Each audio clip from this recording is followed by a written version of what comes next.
Bueno, buenas tardes. Me voy a ahorrar los agradecimientos y esas cosas porque como estamos tanta gente, si no, no vamos a poder decir apenas nada. Y como somos gente muy diversa, yo me he ido a algo pues, que me parecía interesante y que espero no pisar a ninguno de los compañeros que están en la mesa. Y yo parto, en primer lugar, del título del acto que nos convoca aquí, Quiebra el contrato social. Yo incluso lo que haría sería una enmienda al título, porque yo no sé qué contrato social ha habido en este país, ni qué contrato social ha habido nunca en la práctica política.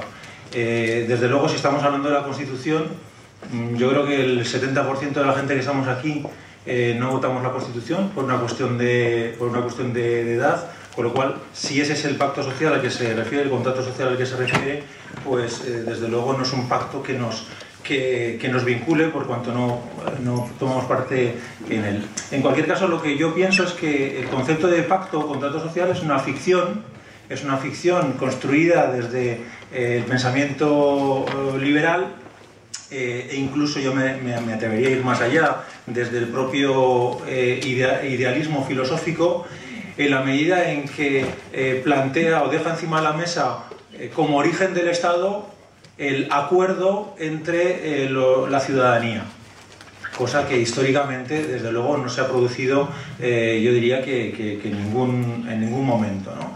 Es más, si os fijáis, la tradición materialista filosófica nunca ha utilizado el concepto de contrato social, o el concepto de pacto social. Si nos vamos a los textos de Spinoza, por irnos a la modernidad, sí que es cierto que en algunos de sus textos aparece el concepto de contrato social, pero inmediatamente en su texto político más relevante, el tratado político, por lo que aboga es por un proceso democrático constituyente desde abajo, desde la participación de la ciudadanía. ¿Qué decir de Marx, ¿no? Donde tampoco aparece esta idea de contrato social? O simplemente, si nos vamos al siglo en el que la idea de contrato social aparece con más potencia, que es el siglo XVII, donde aparecen los nombres de Hobbes, de Locke, generalmente lo que no se suele mencionar es una tradición política que se constituye en torno a la Revolución Inglesa, que es la de los Levelers, los Diggers, y que son una serie de pensadores, algunos que los colocan en el origen del pensamiento comunista, pensadores que, si por algo se caracterizan, es por no acudir a este concepto de contrato social, que es propio, insisto, del pensamiento liberal, y que nos lleva sobre todo a la idea de un poder constituido, establecido, y cuya pretensión es la clausura de todo proceso político. Me viene muy al pelo lo que comentaba Pedro al principio, de cómo durante muchísimo tiempo la Constitución en España ha sido algo intocable. No se podía siquiera hablar de la reforma de la Constitución, y en ese golpe de Estado de agosto del año pasado, de repente nos cambiaron la Constitución en su dimensión más política. ¿Por qué? Porque la idea del poder constituido era que nada se modificara, y sobre todo que no hubiera participación popular. Paralelo a esa idea de poder constituido y poder constituyente, pues que tanto desarrolla Toni Negri, algunos utilizamos también las categorías de pensamiento constituido y pensamiento constituyente. Y se puede hacer toda una historia de la filosofía, y yo lo voy a dejar aquí encima de la mesa por si alguien luego quiere profundizar en el debate. Se puede hacer toda una historia de la filosofía construida desde esos dos conceptos, el de pensamiento constituido y pensamiento constituyente. Se puede hacer una pugna, un relato de la pugna en la historia de la filosofía entre el pensamiento constituido, que nace en Platón, y podemos alargar hasta la actualidad, pues con autores como Habermas, un pensamiento que lo que pretende es la defensa de lo establecido, y frente a esa defensa de lo establecido del pensamiento constituido hay un pensamiento constituyente que lo que pretende es subvertir la realidad, y cuyo origen podemos cifrar en el pensamiento de estos tan criticados sofistas del siglo V antes de la era, y que de manera subterránea, como de manera muy bella dice Louis Althusser, se va desarrollando a lo largo de la historia en la búsqueda de la participación y de la intervención social. Pero si aquí hemos venido a hablar de del poder constituyente, sí que hay una cuestión con la que quiero terminar que a mí me parece fundamental. El poder constituido, que es sobre el que se cimienta nuestra sociedad, es un poder que se derrama en cascada de arriba a abajo.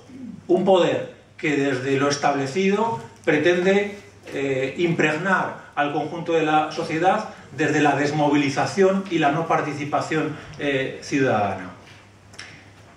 Frente a ese poder constituido está el poder constituyente, que precisamente de donde debe nacer es desde abajo, desde la participación, pues como vimos en las plazas de nuestras ciudades hace algo más de un año, de la movilización ciudadana, de la propuesta política en la que todos y todas participamos.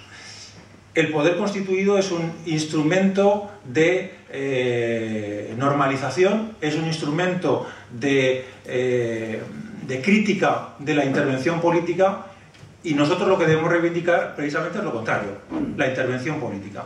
Y en ese sentido creo que en nuestro país tenemos una cultura en la que ese poder que cae en cascada lo tenemos metido hasta la médula.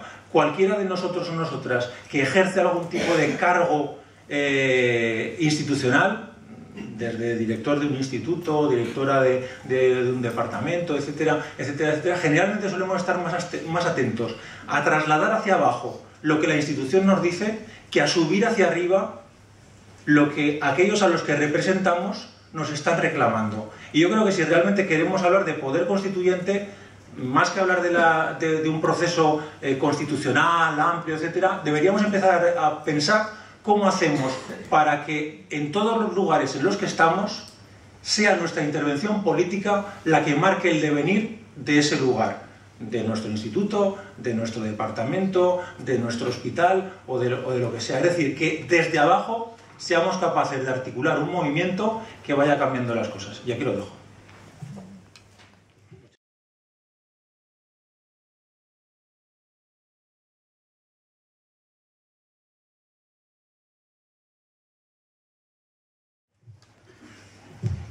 Muchas gracias, buenas tardes. Entro sin más preámbulos.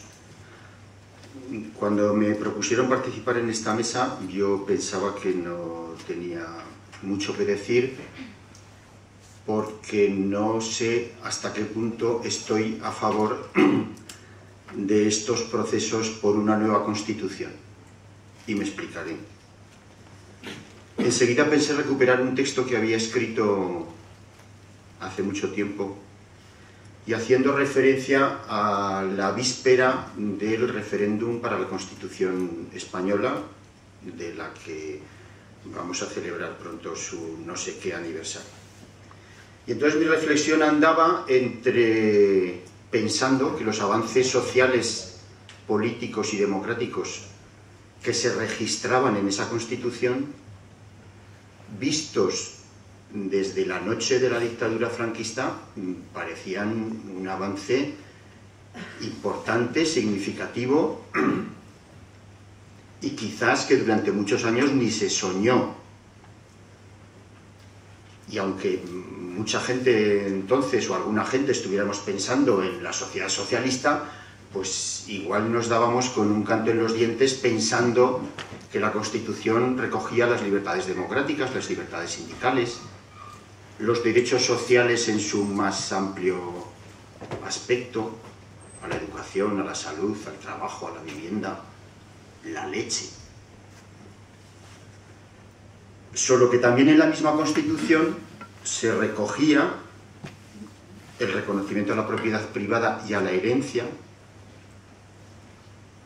la libertad de empresa en una economía de mercado, la productividad como objetivo,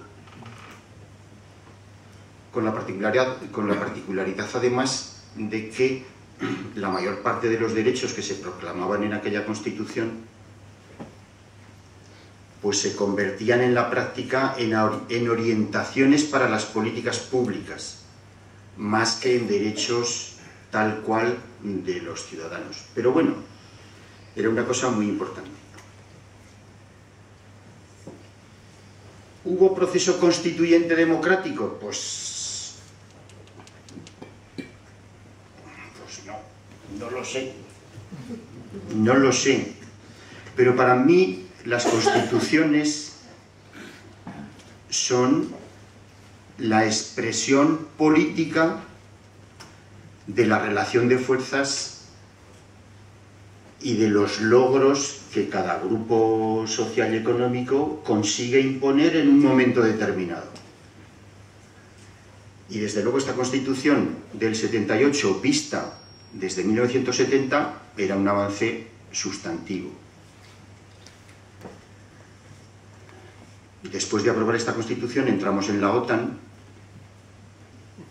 y eso ya no estaba en la Constitución. Después entramos en la Unión Europea, y lo considero muy importante el hecho, y a la moneda única que podía tirar por tierra todos los derechos sociales reconocidos en la Constitución.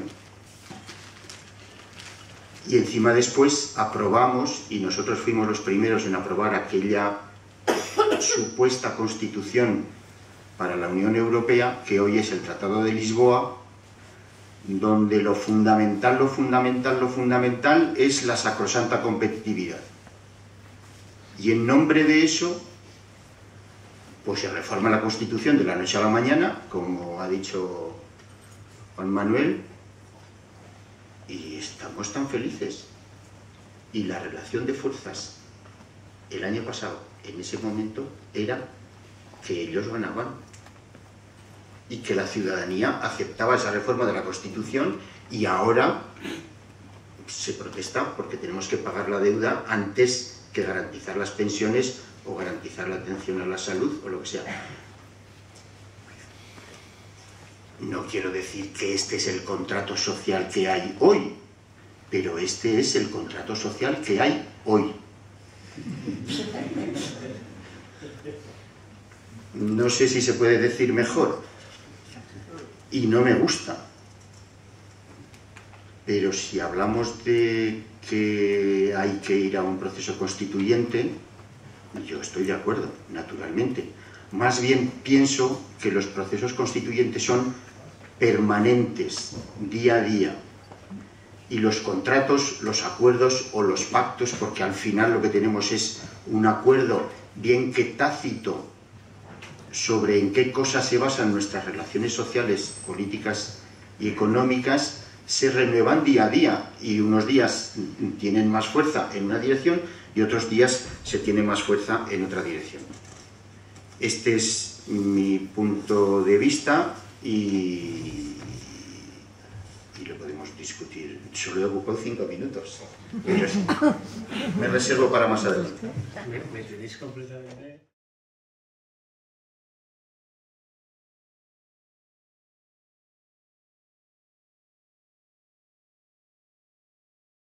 Podríamos empezar por el concepto proceso constituyente. El caso de Ecuador, de todas formas, no es equiparable al de aquí. El caso de Ecuador, no obstante, incluso después de institucionalizarse la Asamblea Constituyente, incluso después de convocarse y de institucionalizarse, de que estaban ya todos los asambleístas sentados, siguió habiendo un amplio proceso de deliberación popular, que es de lo que yo también voy a hablar antes de empezar a hablar. Es decir, que en Ecuador, incluso cuando ya se habían sentado todos los asambleístas, fluían a la Asamblea Constituyente todo tipo de organizaciones y asociaciones populares para decirles a los asambleístas qué pensaban de la mayor parte de los temas. Con lo cual la Asamblea Constituyente de Ecuador se pegó la mitad del tiempo debatiendo con el asociacionismo civil, las organizaciones civiles, pues de qué tenía que ir el asunto, más o menos. Por lo tanto, eso me da pie para decir que un proceso constituyente, cuando se pide un proceso constituyente, ya que Ángela ha discrepado un poco a lo mejor de la oportunidad de un proceso constituyente, no se está pensando ya en convocar unas elecciones a Asamblea Constituyente. Es decir, una cosa es la convocatoria de elecciones a la Asamblea Constituyente y rápidamente los señores constituyentes en la Asamblea haciendo una nueva Constitución, y otra cosa es un proceso que por definición es un itinerario con una serie de fases, el proceso. Y claro, antes de convocar elecciones a una Asamblea Constituyente, un proceso constituyente tiene fases previas de deliberación, de discusión de información de la ciudadanía de todos los elementos que van a conformar una Constitución. No hacemos nada convocando a una asamblea constituyente sin que el ciudadano no tenga ni formación, ni información, ni criterio de ningún tipo sobre los elementos a incorporar a una Constitución. No sé si aquí habrá alguien, lo siento por lo que voy a decir ahora, pero el que piense que hay que convocar una asamblea constituyente ahora ya es un mentecato. Es decir, porque los resultados serían absolutamente devastadores y demoledores, precisamente porque no ha habido un proceso constituyente. Es decir, aquí yo creo que casi todos los que estamos aquí en la mesa y fuera de la mesa somos partidarios fundamentalmente de la filosofía, de la política y de la jurídica de un icono democrático que tiene que ser la participación con mayúsculas. Y no vemos la democracia salvo en clave de participación. Y como vemos la democracia en clave de participación, tenemos que ver un proceso constituyente en clave de participación. Por lo tanto, proceso constituyente larguísimo. Hagan falta 1 año, 2, 3 años o 4 años. Y además con unas condiciones y unas circunstancias muy concretas de discusión y de deliberación del propio proceso. Es decir, habría que incluso que exigir, y si no, no hay proceso, porque para que haya un proceso susceptible de ser manipulado o susceptible de ser horadado, como siempre, por los grupos de presión dominantes económicos, que a la vez son los grupos de presión dominantes mediáticos, que son los que transmiten la información y los criterios lógicos de conformación de la opinión pública, pues hasta que eso no suceda, hasta ese momento realmente no hemos hecho nada. Por lo tanto, siempre que se habla de un proceso constituyente, hablamos eso de proceso, no hablamos de una sola fase convocatoria a asamblea constituyente. Sería un absoluto error si alguien pensara que hay que montar una asamblea constituyente pasado mañana. Repito que el proceso tiene que ser larguísimo y en las circunstancias en las que nos vemos actualmente aún más largo. Evidentemente tenemos una masa crítica, pero tenemos todavía una masa crítica que no tiene excesivos elementos para la reflexión, no tiene excesivos elementos críticos y hasta que no se componga una masa ciudadana digna de tal nombre, no podemos, yo creo, hablar que ni siquiera ha empezado tal proceso. Hablo de una masa ciudadana crítica, diferenciando lo que es ciudadanía de súbditos. Tenemos todavía muchos más súbditos que ciudadanos. Yo siempre digo que el súbdito no acabó con el antiguo régimen, que al antiguo régimen le sucedió una serie de remedios constitucionales oligarquizados, y por lo tanto jamás el súbdito pasa a ser ciudadano. El ciudadano tiene que ser una persona formada, conformada y bien informada, y hasta que eso no suceda no se puede pasar a ciudadano. Ciudadano es una palabra seria, es una palabra densa, es una palabra dotada de contenido, y por lo tanto pienso que todavía estamos en el estadio de los súbditos y en una estructura de vasallaje. Y encima tenemos, para simbolizar esta estructura real de vasallaje, tenemos una corona, ¿no?, que evidentemente simboliza todavía probablemente dónde estamos, una corona y una jefatura de gobierno. En una democracia tenemos una monarquía que encima no es excesivamente cuestionada, aunque rechine y sea una antinomia político-jurídica absolutamente brutal y sobresaliente. Monarquía y democracia, gobierno de uno y gobierno de muchos, ¿no? Pues estamos en una democracia monárquica. Encaje de bolillos y cuadratura del círculo, y en eso son especialistas y han sido siempre especialistas todos los grupos de dominación. Todos los grupos de dominación. Y con los grupos de dominación, además, unas cosas que quería decir muchas cosas.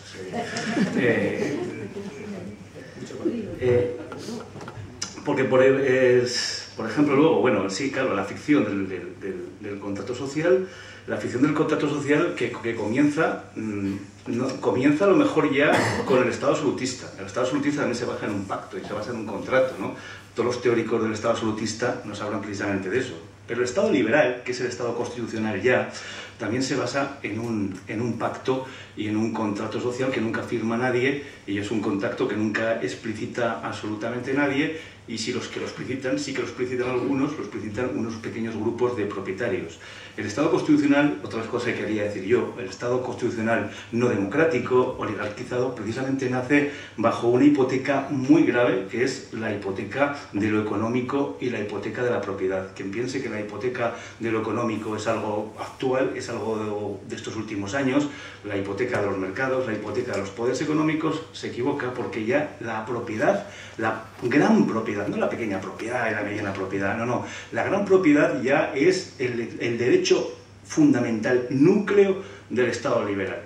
Yo repito muchas veces además en clase que cuando se habla de que lo sagrado desaparece con el antiguo régimen y que llegamos ya a la aurora liberal y al constitucionalismo liberal y que entonces pasamos ya a un estadio laico exento de cualquier tipo de ribete sacralizado, digo que eso no es verdad, porque la propia Declaración de Derechos del Hombre y del Ciudadano de 1789 habla de lo sagrado, La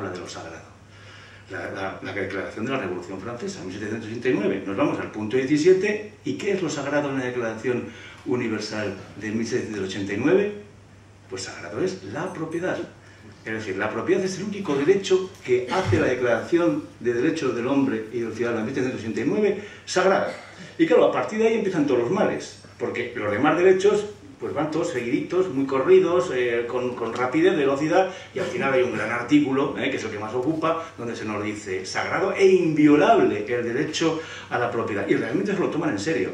Se lo toman en serio porque desde ese momento van a conseguir que un régimen constitucional solamente sea dirigido por los que tienen dinero. El Estado liberal, que es el antecedente al Estado neoliberal, que es el que tenemos ahora, liberal, neoliberal, y eso tiene también muchísima lógica, tiene una lógica propietarista y economicista de base absolutamente brutal. En el Estado liberal, como casi todos los que están aquí sabemos, solo se podía hacer funcionar los derechos políticos, sobre todo el derecho al voto y el derecho a ser votado, si tú tenías grandes propiedades, si tú tenías grandes rentas, solo podías votar y ser votado bajo ese criterio.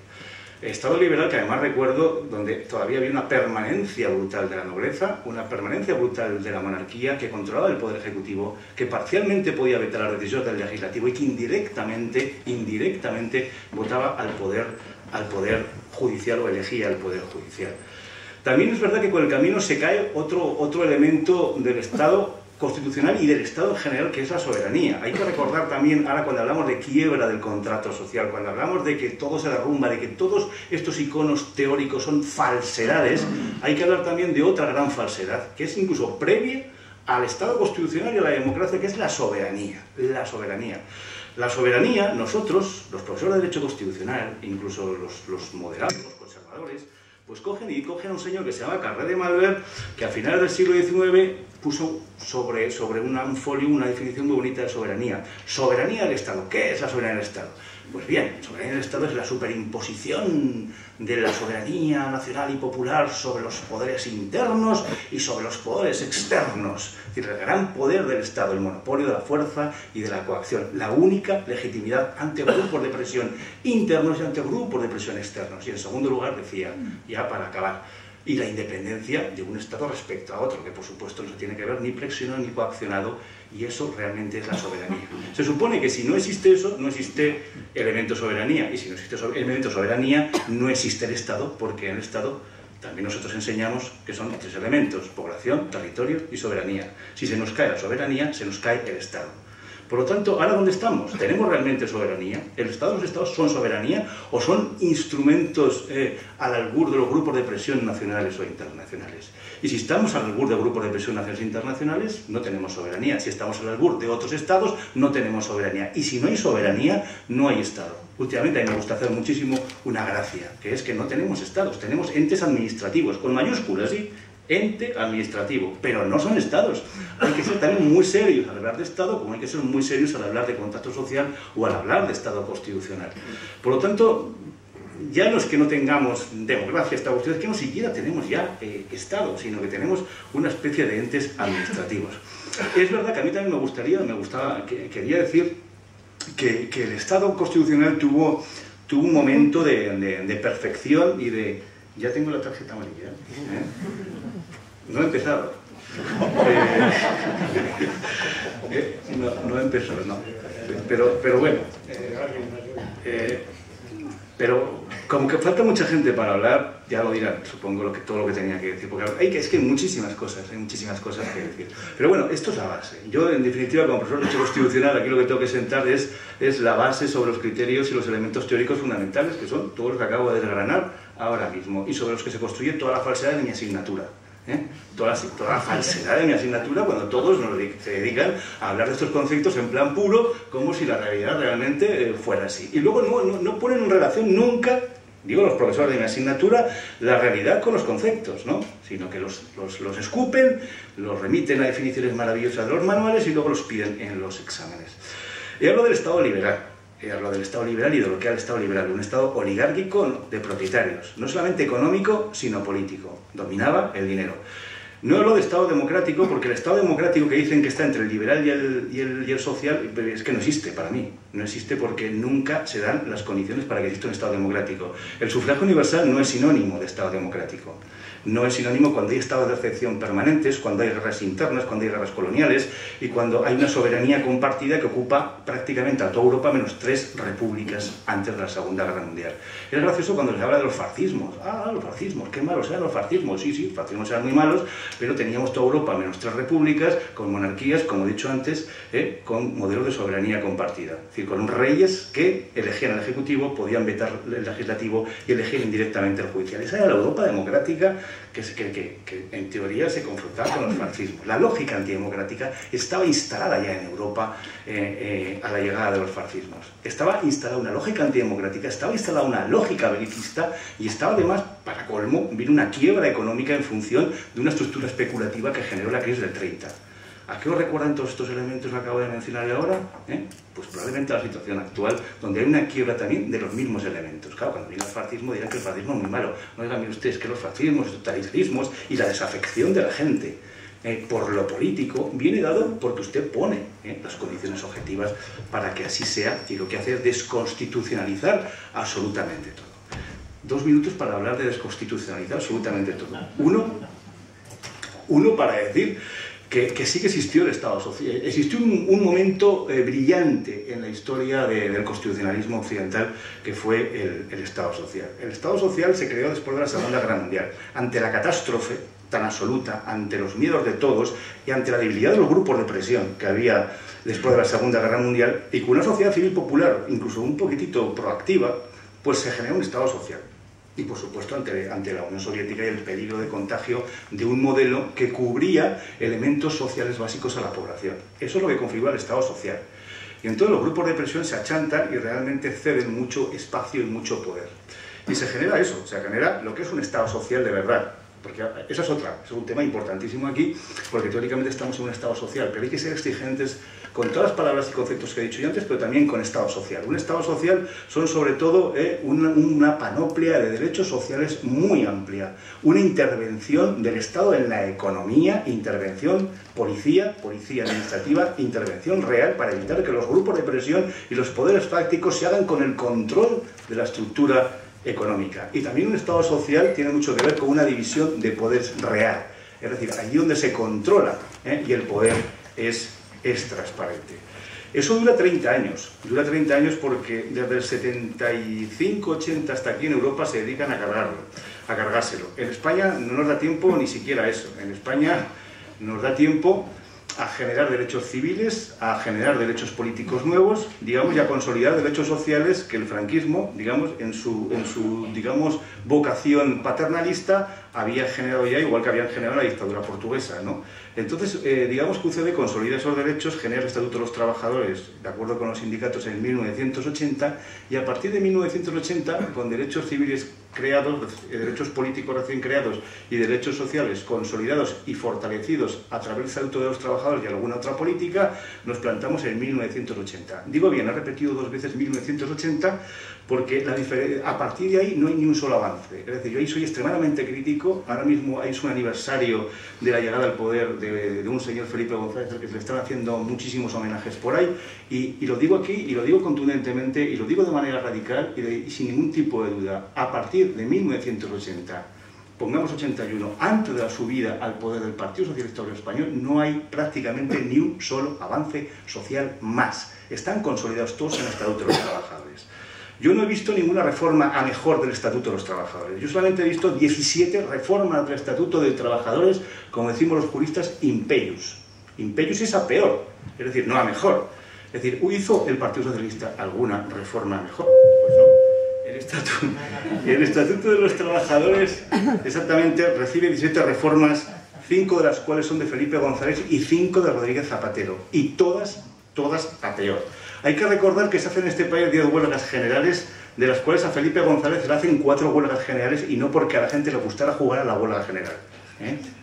Y lo dejamos para el debate.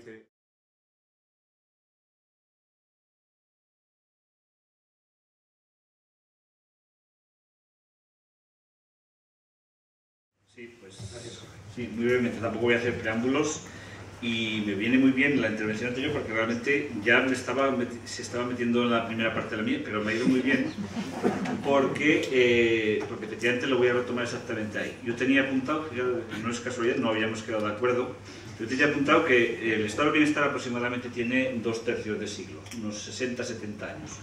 De esos 2/3 de siglo, 1/3 nos hemos dedicado, bueno, en los países avanzados, España ya sabéis que llevamos el paso cambiado, nos hemos dedicado 1/3 a crearlo y constituirlo, digamos, el apogeo efectivamente sería a finales de los 60, y otro 1/3 a destruirlo. Esa es un poco la marcha. A partir del año 80, efectivamente, 75-80, hay una ruptura total. Y en esas estamos, pero ya llevamos mucho tiempo destruyéndolo, muy paulatinamente, eso sí, no nada de cosas fuertes, pero que al cabo del tiempo, en 30 años, da tiempo a muchas cosas. Nosotros, como ya sabéis, en España nos hemos incorporado con retraso, y es una pena que justo hemos empezado cuando ya la fiesta, la música se paraba. Entonces, la cosa es así. Entonces, eso es en cuanto al estado de bienestar. Pero fundamentalmente, cuando yo pensaba que iba a hablar aquí, ¿qué podría aportar? Mi idea es hablar sobre distribución de renta. Como la distribución de renta, vais a ver que sigue un proceso muy mimético a este proceso del estado de bienestar. Van por ahí los tiros. Entonces, hay 3 dimensiones a la hora de hablar de la distribución de renta. La distribución de renta es cómo se reparte la tarta, cómo se reparte lo que producimos entre la gente, inicialmente a través de salarios y beneficios, y posteriormente a través de la redistribución, a través de impuestos y subvenciones, y sobre todo en especie, porque el estado del bienestar, no olvidemos que es una redistribución en especie. Nosotros pagamos unos impuestos, una serie de cosas, y el Estado nos lo devuelve en forma de, básicamente, 2 cosas, pues 3, sería pensiones, sanidad y educación.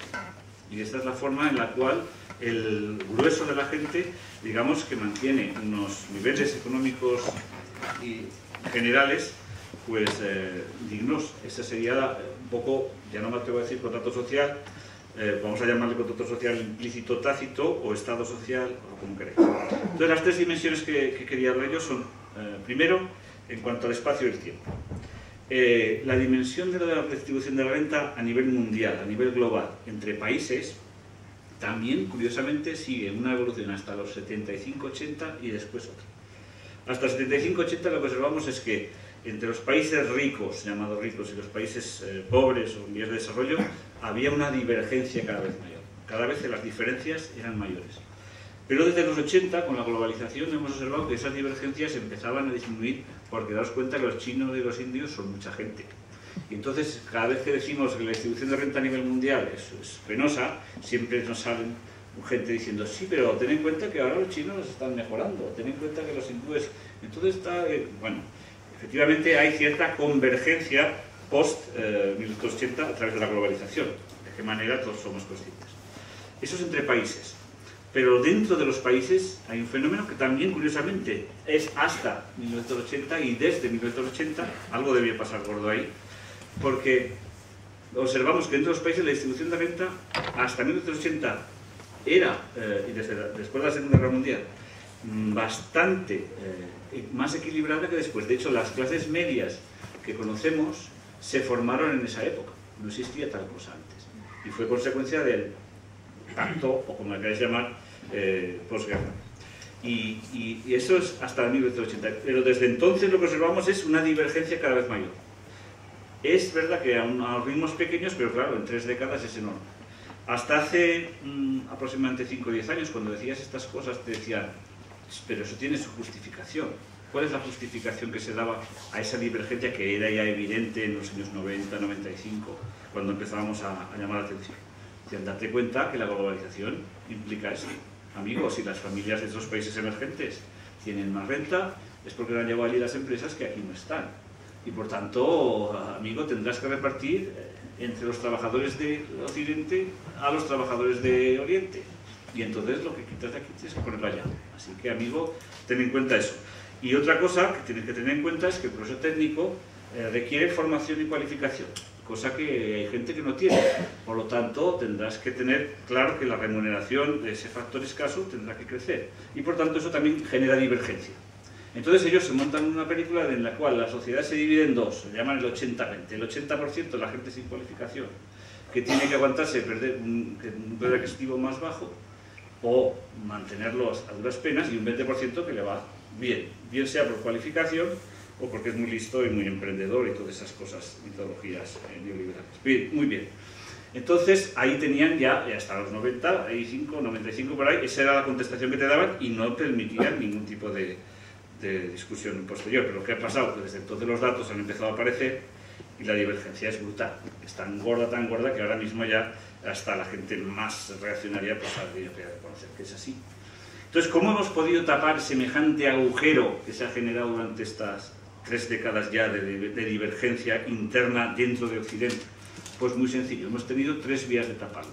Trabajando como burros, porque en las familias ahora trabaja más gente que antes. Si os dais cuenta, trabaja el doble de gente. Hombre, si trabajando el doble no tenemos un poco mejor de nivel de vida, ya sería la hostia.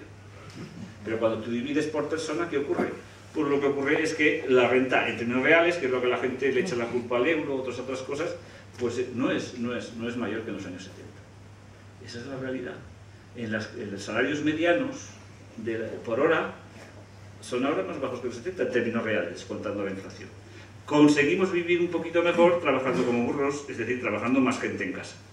Y cuando eso no llegaba, y eso ya a mediados de los 90, cuando nosotros empezamos a lanzar alarma sobre esto, ya no llegaba, ¿qué ha ocurrido? Pues que nos hemos endeudado hasta las orejas, así de sencillo. Nos lo han facilitado y aquí estamos, y de aquellos polvos pues vienen estos lodos que son, pues el quiero y no puede efectivamente, pero fomentado porque la distribución de renta es tremenda. Y entonces ya termino con la tercera dimensión que a mí me interesa mucho, porque esta no sé si la gente es consciente de ello. Tenemos el 80-20, pero realmente aquí los que se lo han llevado crudo son mucho menos del 20%. Estaríamos hablando del 5%, según algunos, el 1%, otros, incluso hay gente que habla del 0,01%. Estamos hablando de gente, el 1 y el 0,01, por supuesto, mega ricos, los plutócratas de nuestra época. Y estos ya pasan sobre las dimensiones nacionales e internacionales. De hecho, esta gente ya no tiene país. Pueden estar nacionalizados, algún pasaporte tendrán, pero normalmente suelen pasar el verano en sitios cálidos, el invierno en estaciones de esquí, y la verdad es que les importa 3 pepinos lo que pase en los países supuestamente de origen. Y esta gente son las que están ahí ahora y se lo han llevado crudo absolutamente todo, y estamos hablando de rentas del capital, pero también de rentas supuestamente salariales.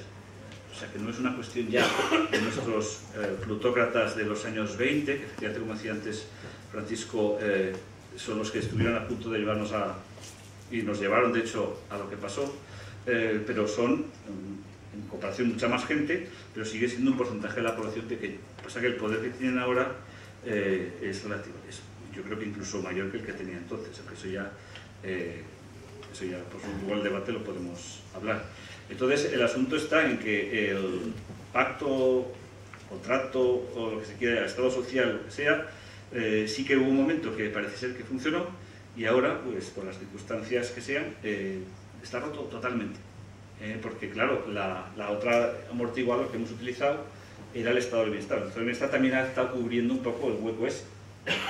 Y la verdad es que mucha gente de la clase media no ha sido consciente de eso, pero realmente cubría muchísimo. Y desgraciadamente se van a dar cuenta ahora cuando desaparezca esa manta, verán el frío que hace fuera. Y entonces en esas estamos, tirando de la manta, pero que es una manta que se ha tenido que poner porque realmente estábamos en pelotas. Esa es la circunstancia. ¿Y cómo nos hemos quedado en esa circunstancia? Pues por un proceso lento, muy lento, que no viene de ahora, sino que viene de mediados de los años 70, de distribución de renta en sentido inverso.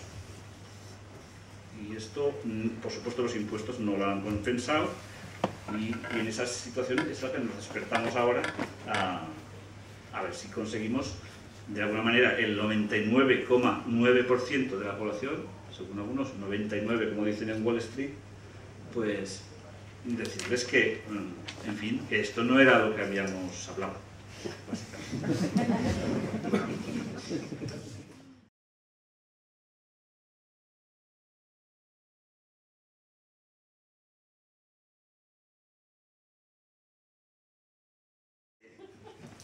Hay una cuestión, voy a suprimir ya todo lo que iba a decir jurídico, porque realmente, en fin, no creo que sea, en lo jurídico es siempre accesorio, es, como se decía antes, una superestructura, tampoco es lo más relevante, ¿no? Sí que iba a decir que yo estoy muy contento con esta Constitución, si alguna vez se aplicara, ¿no? Una Constitución que dice que toda la riqueza del país está sometida al interés general, pues, lo firmó ahora mismo, vamos, lo ponemos otra vez, ¿no? Que habla de la dignidad del ser humano, que habla del derecho a una vivienda digna y adecuada, que habla de unas pensiones dignas, luego hablaré sobre la dignidad, ¿no? Porque curiosamente la Constitución está llena de palabras que han desaparecido de nuestro lenguaje, ¿no? Está llena de palabras como dignidad, plusvalía, reparto, interés general, interés común. Ahora todo es rentabilidad, competitividad, productividad. Y esas palabras no están en la Constitución, ninguna. Yo creo que el problema de fondo es el siguiente. Lo planteó Maquiavelo hace ya mucho tiempo. Para muchos Maquiavelo es el primer demócrata moderno. Tiene muy mala fama, ¿no? Pero es el primer demócrata moderno. Si fue demócrata, que por defender a la República de Florencia pasó por el tormento, por el presidio y por el exilio, ¿no? Y Maquiavelo siempre se habla del príncipe, pero el príncipe es en el fondo una representación de lo que él ve, ¿no? Describe cómo es el poder, pero sus verdaderos pensamientos están en los discursos. Y en uno de sus discursos dice una cosa absolutamente maravillosa. Dice, la corrupción de la ciudad puede tener dos focos de degradación: las instituciones y las personas. Si las instituciones están degradadas, se reforman, cabe la reforma. Si los hombres están degradados, todo está perdido. Y nos tenemos que plantear si todo está perdido ya. Porque para iniciar un proceso constituyente no solo hay que iniciarlo con reformas, con palabras, con ideas, hay que hacerlo con las personas, con los seres humanos, ¿no? ¿Lo tenemos todo perdido? Bueno, pues hasta ahora, pues creo que sí, se vislumbra alguna esperanza, ¿no? Yo creo que estamos al final del periodo de la Segunda Restauración. El turnismo, los dos partidos, turnándose en el gobierno, haciendo como que se enfrentan, ¿no?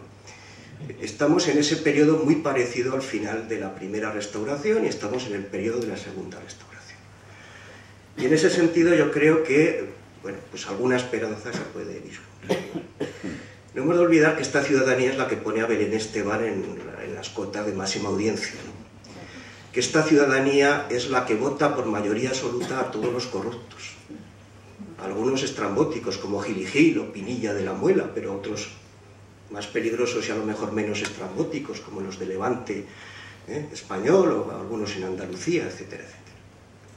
Por lo tanto, esta está la ciudadanía, los vota por mayoría absoluta. No creo que la señora Pinilla la pusiera ahí el Fondo Monetario Internacional ni nada por el estilo. La pusieron los vecinos de la Muela y sacaban mayorías absolutas una tras otra. Por cierto, una de las cosas que siempre me sorprendió del 15M es que decía que haría falta un nuevo sistema de listas abiertas. No, nosotros tenemos un sistema de listas abiertas y desbloqueadas, el Senado. El Senado no puede votar a quien quiera de que esté en la lista. No tiene que estar vinculado a un partido concreto, en una persona concreta. Hizo la composición del Senado en la historia. Creo que fue José Antonio Laboreta que se presentó, si no recuerdo mal, por el Partido Comunista en los años 90 y sacó 4 votos. Es decir, quiero decir que estamos hablando de esta ciudadanía.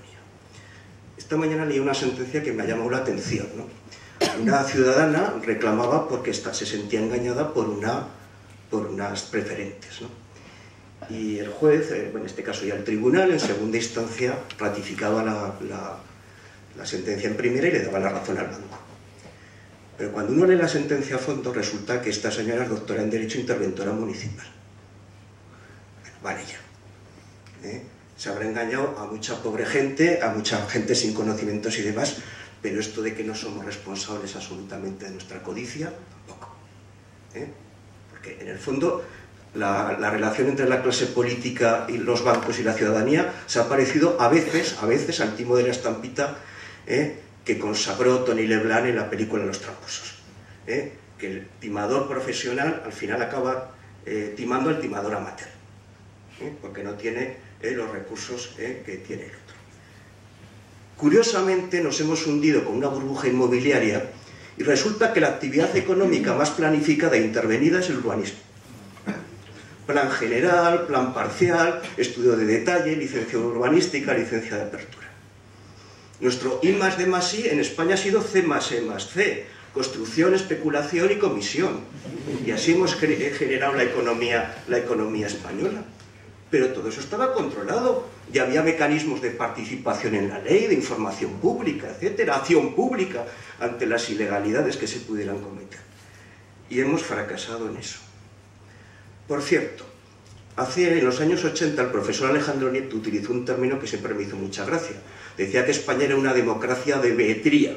¿Qué era la vetría? La vetría era un sistema que tenían en la Edad Media en algunos países centroeuropeos o zonas centroeuropeas donde los vasallos, los súbditos, tenían el privilegio de elegir a su señor. Bueno, pues es que ahora ni siquiera democracia de vetría, porque ni siquiera elegimos a nuestro señor, elegimos a un vasallo que depende de otro señor o señora, en Berlín o en Nueva York o donde sea. Si queremos cambiar las cosas, tenemos que cambiar las personas. Antes hablaba de la dignidad, ¿no? Y hay que empezar a decir que la pobreza no es indigna. Lo que es indigno es el origen de muchas fortunas. Que ningún trabajo es indigno. Lo que es cada vez más indigno es el salario que se percibe por él. Que rebuscar en los contenedores de basura no es indigno. Tirar la comida a expuertas sí es indigno. Ya que estamos en una universidad, no es indigno suspender, es indigno copiar. Y por cierto, ninguna diferencia que ha hecho la naturaleza es indigna, pero las que han hecho los hombres en las sociedades sí.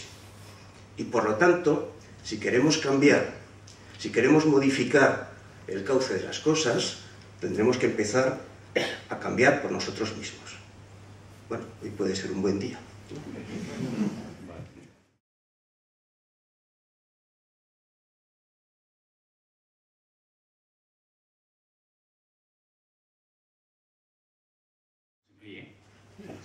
Bueno, pues yo voy a hablar de una cosa que os va a sorprender un poco. Yo voy a hablar del Estatut de Cataluña. Sorprende, ¿no? Bueno, el Estatut de Cataluña se aprobó en 2006 con un 50% de participación y un 65% de votos a favor. Al día siguiente, el diario El Mundo titulaba: "La mayoría de los catalanes da la espalda al Estatut". Y en su editorial argumentaba que eso se debía a que una mayoría de los ciudadanos no lo habían respaldado. Se entiende que el Estatuto es una ley muy importante, por supuesto menos importante que la Constitución, y claro, pues que por tanto no había legitimidad. El señor Rajoy decía que 2 de cada 3 catalanes no respaldan el Estatuto. Pues yo leo esto y lo único que digo es que, joder, tienen razón. Estoy de acuerdo con ellos. Pero bueno, ahora voy a hablaros de otra cosa, solo quedaros con esto en la cabeza. A mí me dijeron que viniera aquí básicamente porque dicen que soy joven. Tengo 32 años. Eso significa que cuando se aprobó la Constitución yo tenía menos 2 años. La Constitución, esto no hay mucha gente que no lo sabe, no la aprobó la gente que tenía 18 años o más el día de la Constitución, sino los que tenían 21 o más. Había que tener 21, no 18. Entonces, haciendo una resta rápida, 78 menos 21, 57. Todos aquellos que han nacido después del 57 no han tenido la oportunidad de votar la Constitución española. ¿Vale? Rápidamente, haciendo otra resta rápida, 2012 menos 57, o sea, 112 menos 57, salen 55 años. Todos aquellos menores de 55 años no hemos tenido la oportunidad de votar la Constitución española. Todos los menores de 55 años, según el Instituto Nacional de Estadística, somos el 70% de los ciudadanos. 70% de los ciudadanos en este país no ha tenido nunca la oportunidad de votar la Constitución. Bueno, pero también se nos dice que esta Constitución fue ratificada por amplias mayorías, todo el mundo estaba a favor y estas historias, ¿no?, que nos cuentan. Bueno, la realidad es que el 33% de los ciudadanos con derecho a votar se abstuvo. 33, un tercio de la ciudadanía no votó. Ahora los datos os van a sorprender un poco al que se los sepa, porque yo los he calculado con un poco más de rigor, los he hecho sobre el censo. Claro, no hay que, cuando nos dicen votos del Partido Popular, 40% de los votos emitidos, no del censo es mucho menos. Bueno, pues el 5,3% del censo dijo que no a la Constitución. El 2,3% votó en blanco y el 0,5% votó nulo. Si sumamos todos, son más del 40% de la población no respaldó la Constitución. Y si además tenemos en cuenta que el 70% de los que estamos vivos ahora nunca pudimos votarla porque no nos dejaron, llegamos a una conclusión muy clara, y es que aproximadamente el 18% de la población española aprobó la Constitución.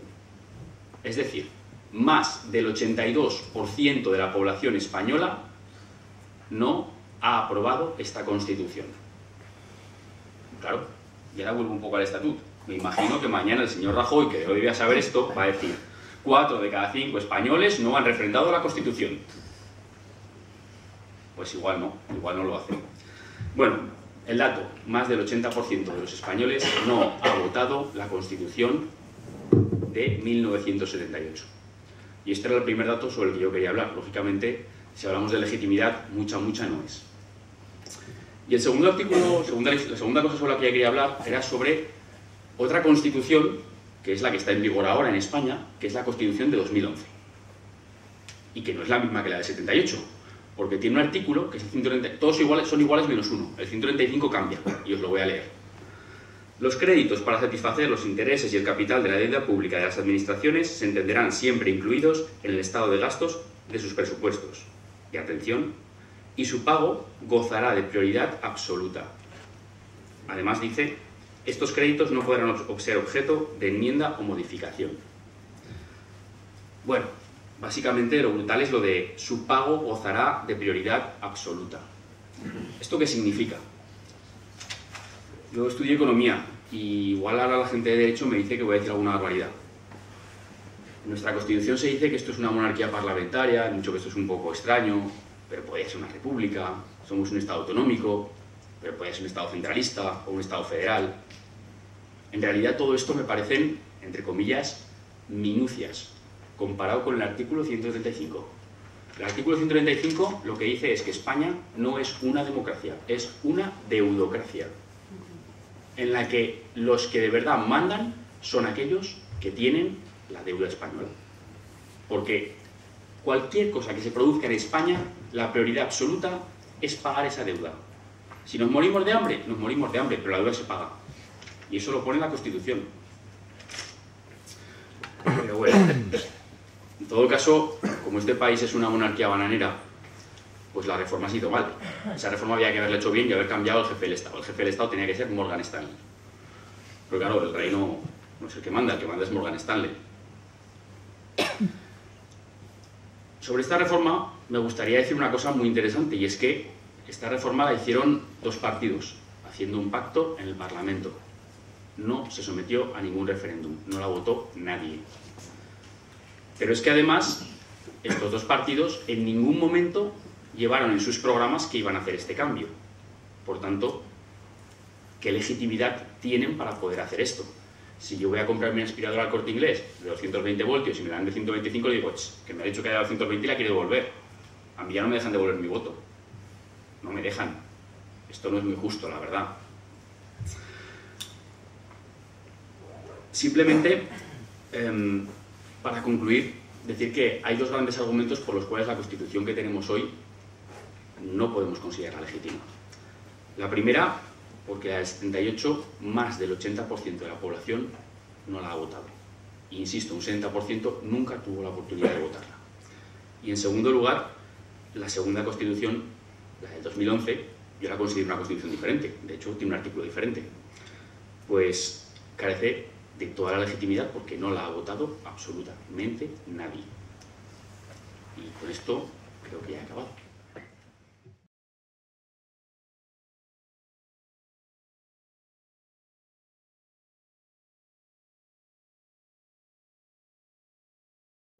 mayor problema que tiene la Constitución del 78, en mi opinión, no es ni su contenido, que tiene, ahí hay de todo, ni su legitimidad siquiera, porque sí, hubo mucha gente que no la votó, la mayoría de la población actual efectivamente no la votó, pero esa mayoría de la población actual sí que puede votar, ha estado votando y puede votar y podrá votar mañana a fuerzas políticas que lleven, que levanten la bandera de un nuevo proceso constituyente y levanten la bandera de una nueva ruptura. Quiero decir con esto que como los procesos son muy fluidos, aquí no vale fijarse un momento justo, ni una elaboración que sea constitucional o de otra naturaleza normativa concreta, sino que constantemente las cosas están cambiando. Constantemente se producen modificaciones en la correlación de fuerzas. Constantemente las cosas son distintas. De hecho, en estos momentos las cosas son tan distintas que a lo que nos enfrentamos no es a un desajuste creciente o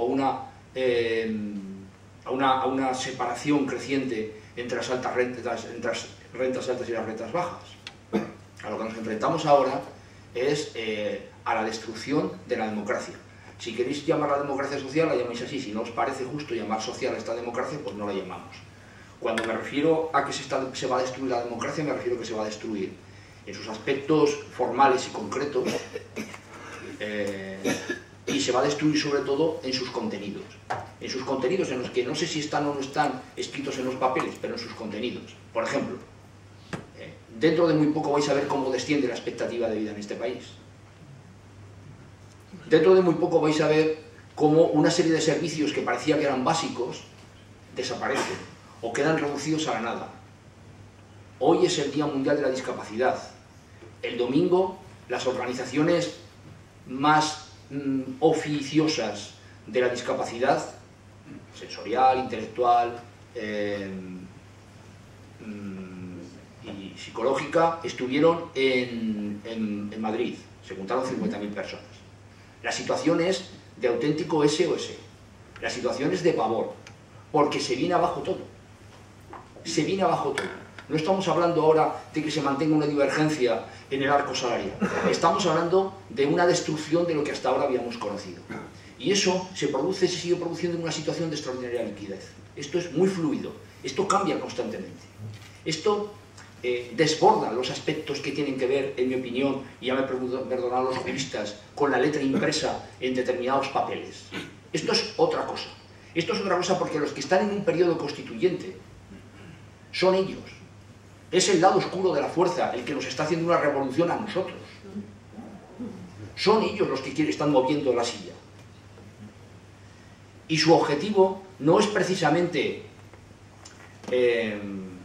darle ningún tipo de vuelta a la Constitución del 78, sino convertir ese único y efectivamente decisivo artículo que se introdujo en la del 2011, convertirlo en la Constitución entera. En la Constitución y en todo lo demás. Yo tengo esta sensación y me gustaría simplemente hacer algunas anotaciones a este respecto. A mí me preocupa fundamentalmente que en estos momentos la correlación de fuerzas es muy mala porque los intereses populares están caídos. Están intentando volverse a poner de pie después de un largo periodo de apatía y de absentismo político y organizativo. Yo siempre digo que si al hombre más rápido del mundo, este tipo fantástico que corre en los 100 metros en 9 segundos y apenas un poco más, lo tienes durante 15 años tumbado en un sofá, comiendo pizza y hamburguesas y viendo la tele, a los 15 años lo pones encima de un tartán y a lo mejor no puede ni andar, ¿vale? Y eso es en cierta medida lo que está pasando aquí. Estamos poniéndonos otra vez de pie. Estamos arrastrando las divisiones de las organizaciones que tradicionalmente han defendido los intereses populares, los intereses de los trabajadores. Bueno, las mareas han surgido, y me parece espléndido, como una manera de superar la división, la fragmentación, la inoperancia, el burocratismo. Tenemos un problema muy serio. Las fuerzas políticas y las organizaciones sociales que en teoría defienden nuestra posición, La gente que de alguna manera tendría en este proceso fluido, que están introduciendo nuestros intereses y defendiéndolos, están en una crisis terrible.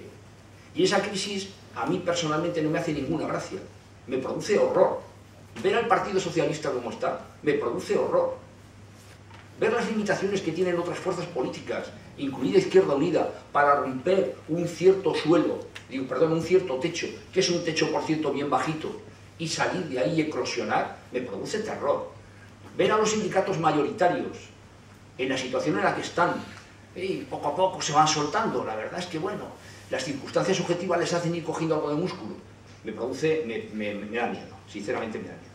Porque yo creo que un proceso constituyente no es un momento, alguien lo ha dicho muy bien antes, no es un momento en el que se reúnen una serie de señores, negocian, pactan y ponen unas cosas por escrito. Un proceso constituyente no solamente tiene una extensión, es que tiene una intensidad. Un proceso constituyente es un estado de ánimo colectivo, es un estado de movilización popular. Los procesos constituyentes más interesantes que se han producido en la historia de Occidente han sido la consecuencia de actos revolucionarios, actos de fuerza.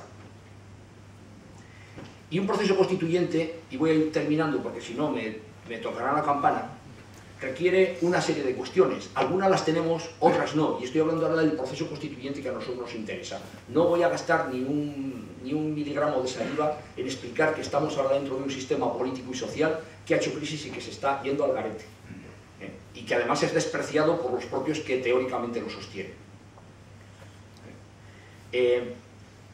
Yo creo que ahora necesitamos una serie de condiciones. Algunas se están dando ya. Un proceso constituyente necesita un estado de movilización popular. Y ese estado se está produciendo, a pesar de todo. Se está produciendo con elementos espontáneos, con participación de las organizaciones tradicionales, con la integración o la confluencia de los unos y de los otros. Pero se está produciendo una necesidad de cambio. Esto es más complicado. Esto es más complicado porque el imaginario colectivo en España, en el resto de Europa, en buena parte del mundo occidental, le tiene miedo al cambio. La gente percibe e intuye que el cambio puede ser para peor. Pero sí que, por otro lado, están emergiendo unas necesidades de transformar las cosas, porque todo el mundo se da cuenta de que esto no funciona. No puede ser que enchufes la televisión y veas que hay otro sinvergüenza más que está imputado. Pero si es que hoy hayan cogido al que era expresidente de la COE y lo han detenido. Si es que la gente alucina en colorines. Si es que la gente dice, ¿pero qué coño es esto?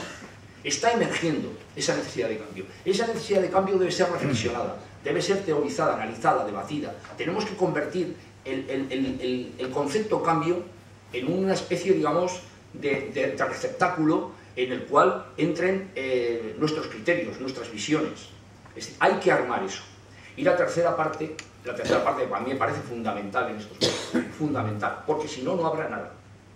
Es la organización política. Hace falta organización política. No vamos a ir hacia el poder, no irá el pueblo español, no irán los trabajadores, no irán las clases medias hacia el poder mediante ningún proceso violento.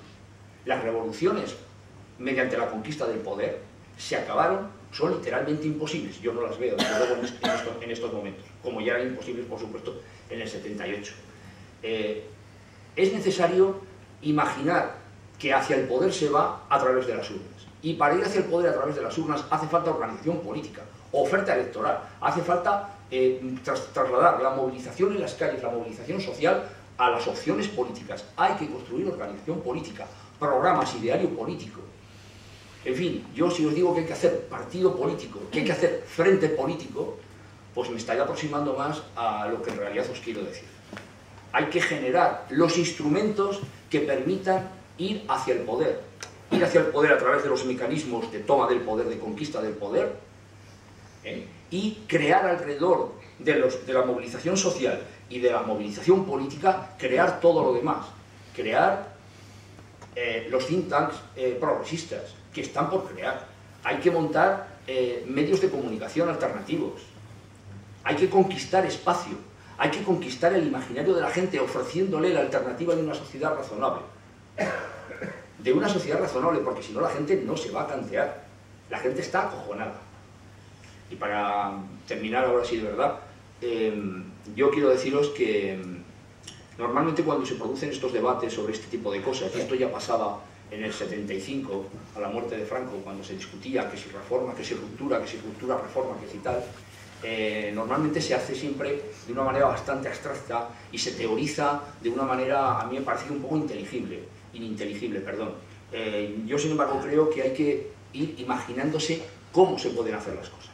Yo este sábado estaba en una cena y había un amigo mío y ex camarada de los tiempos del cuplé, que me decía, hombre, ya verás tú, y no habrá un momento en el que la gente ¡pam!, tenga un estallido y la gente y ocupe el Congreso. Y yo decía, sí, bueno, ¿y luego qué? Montamos los 70.000, 80.000, 100.000 que hay allí, en el supuesto de que todo esto fuera posible, que no lo es. ¿Qué montamos? ¿Una asamblea para decidir qué hacemos una vez que ya se ha producido ese fenómeno? Es necesario articular las cosas de tal manera que lo que queremos conseguir sea posible, que lo podamos imaginar, que podamos hacernos una idea de cómo van a ser las cosas.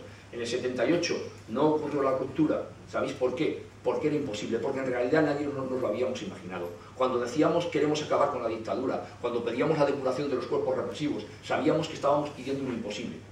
Porque los medios represivos, el aparato del Estado, el ejército, tenía una capacidad de coacción tan tremenda que era imposible en aquellas circunstancias ir más lejos, en mi opinión, de lo que se fue. Esa era la correlación de fuerzas. Lamentablemente dejamos las cosas donde estaban, delegamos en los que se apoderaron entonces de la acción política, delegamos de una manera absoluta y bueno, y hemos llegado hasta donde hemos llegado. Yo lo que os invito es a que tengamos en la cabeza, a que en nuestro imaginario vaya entrando la posibilidad de retomar la cuestión. Yo creo que los hombres hay de todo, hay gente malvada y hay gente buena. Yo creo que las ideas y, por supuesto, las instituciones siempre son susceptibles de salir de la crisis, de renovarse, de refundarse, de reorganizarse con otros criterios y, en una palabra, lo que necesitamos en estos momentos, que es tener alternativas, esperanzas y una solución. Una solución que al menos podamos imaginarla y nos, como diría yo, nos conforte en estos momentos de tribulación. Amén. Bueno, creo que os habéis portado muy bien, todos los ponentes han habido autodisciplina y yo creo que se merece un aplauso porque